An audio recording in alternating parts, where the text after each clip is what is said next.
বাসার বেসিন যদি পশ্চিম দিকে হয় তাহলে কি থুতু ফেলার ব্যাপারে গুনাহ হবে এবং পরবর্তী করণীয় কি? কোরআন পড়ার সময় কি মেয়েদের মাথায় কাপড় দেওয়া আবশ্যক? উচ্চস্বরে হাসলে কি ওযু নষ্ট হয়ে যায়? আজানের সময় মাথায় কাপড় দেওয়া কি আবশ্যক? ওযু করার সময় আজানের জবাব দেওয়া যাবে কি? শুয়ে থাকা অবস্থায় আল কোরআন শোনা যাবে কিনা? ফাঁকা দাঁতে ক্যাপ লাগালে বা নকল দাঁত লাগালে ওযু হবে কিনা?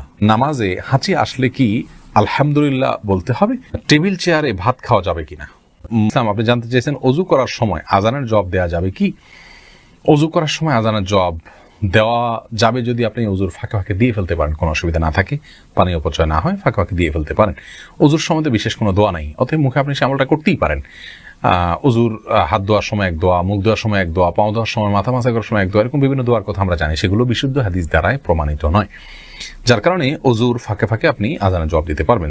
আফিয়া খাতুন মুন্নি জানতে চেয়েছেন উচ্চস্বরে হাসলে কি ওযু নষ্ট হয়ে যায়? না, উচ্চস্বরে হাসলে ওযু নষ্ট নয়, তবে নামাজের মধ্যে উচ্চস্বরে হাসলে ওযু নষ্ট হওয়ার কথা ইমাম আবু হানিফা রাহিমাহুল্লাহ বলেছেন। এরপরে হুসাইন রাইয়ান আপনি জানতে চেয়েছেন মায়ের সওয়াবের জন্য মায়ের মৃত্যুবার্ষিকীতে কি রোজা রাখা যাবে? নফল রোজা মৃত ব্যক্তির পক্ষ থেকে রাখা যায় কিনা, অর্থাৎ মৃত ব্যক্তির পক্ষ থেকে রোজা রাখা যায় কিনা এই নিয়ে ফুকাহার মধ্যে ভেদ আছে। কোন কোন ফকিহগণ এর অনুমতি দিয়েছেন বিভিন্ন হাদিসের ভিত্তিতে, আবার অনেক ফকিহগণ বলেছেন না, রোজা এমন আমল নয় যেটা ইসহাল করা যায় বা অন্য কাউকে এটার সওয়াব পৌঁছানো যায়। দুটি মত রয়েছে এবং দুটি দলিল সমৃদ্ধ, কোনটাকে একেবারে উড়িয়ে দেওয়ার মতো না। তবে মৌলিকভাবে আপনি কোনো নফল রোজা রেখে মৃত ব্যক্তির তরফ থেকে তাকে সওয়াব পাঠানো বা তার পক্ষ থেকে রাখা, এই মতটি একেবারে উড়িয়ে দেওয়ার মতো নয় যেহেতু, অতএব চাইলে আপনি করতে পারেন। টেবিল চেয়ারে ভাত খাওয়া যাবে কিনা?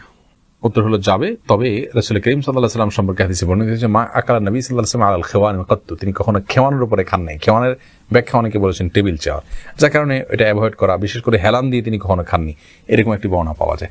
তো যার কারণে হেলান দিয়ে খাবেন না, যদি টেবিলে চেয়ারে বসেনও খুব আয়েশ করে আয়েশি ভঙ্গিতে খাবেন না, এটুকু খেয়াল করা জরুরি। বাকি এটা খেলে যে গুনাহ হয়ে যাবে ব্যাপারটি সেরকম নয়।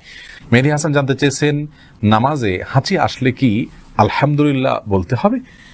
ভাই মেহেদী হাসান, নামাজে যদি হাঁচি আসে তাহলে সেক্ষেত্রে আমাদের কোনো কিছু বলতে হবে না, কারণ আলহামদুলিল্লাহ বলা, ইয়ারহামুকাল্লাহ বলা এগুলো সালাতের বাইরের জন্য প্রযোজ্য, সালাতের মধ্যে এগুলো বলা যাবে না।